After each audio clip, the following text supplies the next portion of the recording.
শহীদ ওসমান হাদি, তার বক্তৃতা, তার আলাপ, তার চিন্তা, তার মাঝে আমি আল্লামা দেলোয়ার হোসেন সাঈদী হুজুরের প্রতিচ্ছবি দেখতে পাই। আল্লামা দেলোয়ার হোসেন সাঈদীর বক্তৃতায় তিনি বলেছেন, বিড়ালের মতো 500 বছর বেঁচে থাকার দরকার নাই, সিংহের মতো 1 ঘন্টা বাঁচতে চায়।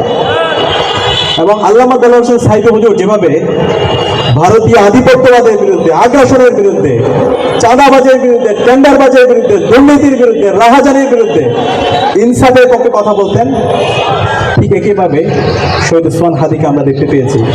আমি যদি বলি, আমার ছোটবেলা বুঝ হওয়ার পর থেকে আমি যাকে দেখে অনেক পুলকিত হতাম, আমার সোর্স অফ ইন্সপিরেশন ছিল আল্লামা দেলোয়ার হোসেন সাঈদী হুজুর। এবং 13 সালে অসংখ্য আন্দোলন সংগ্রাম হয়েছে, 14 সালে তখন আমরা প্রতিনিয়ত রাজপথে যেতাম।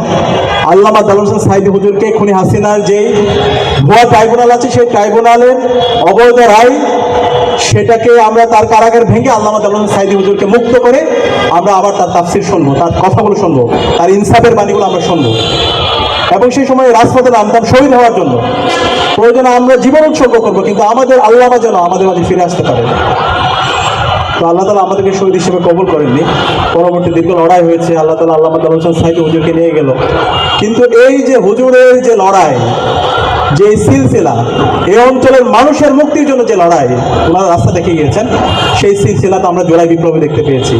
জুলাই বিপ্লবের আবু সাঈদ, ওয়াসিম, শান্ত, আলী রায়হান প্রত্যেকেই এই আল্লামা দেলোয়ার হোসেন সাঈদী হুজুররা যে আধিপত্যবাদের বিরুদ্ধে, আগ্রাসনের বিরুদ্ধে যেভাবে তারা ভোকাল ছিল, ঠিক একইভাবে আমরা তাদের মধ্যে সেই আকাঙ্ক্ষা, সেই প্রত্যাশা আমরা দেখতে পেয়েছি।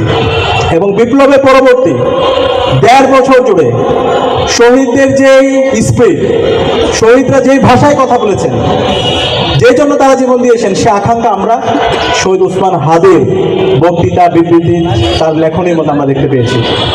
শহীদ ওসমান হাদি শুধুমাত্র বক্তৃতা এবং বিবৃতির মধ্যে সীমাবদ্ধ ছিল না। আমরা যেটা হয়, আমরা যারা বাংলাদেশপন্থী রাজনীতি করি, সেটা আমাদের দুর্বলতা বলতে পারেন, অক্ষমতা বলতে পারেন। আমরা কথা বলি, কিন্তু কাজের মাধ্যমে আমরা নিজেদেরকে প্রমাণ করতে পারি না। আমাদের যারা শত্রু, তারা কিন্তু কথার চাইতে কাজের মাধ্যমে তারা প্রমাণ করে। তারা একটা মিথ্যা কথা বলে, কিন্তু এটাকে খুব গুছিয়ে বলতে পারে। কিন্তু আমাদের সত্য কথাকে আমরা ভালোভাবে গুছিয়ে বলতে পারি না, সেটাকে আমরা অ্যাস্থেটিক ভিউ দিতে পারি না। কিন্তু সেই জায়গায় আমরা ব্যতিক্রম দেখতে পেয়েছি আমাদের শহীদ ওসমান হাদিকে। শহীদ ওসমান হাদি শুধু বক্তৃতা, বিবৃতির মধ্যে সীমাবদ্ধ থাকেনি, তার কাজের মাধ্যমে সে দেখিয়েছে আমাদের লড়াইটা কার সাথে।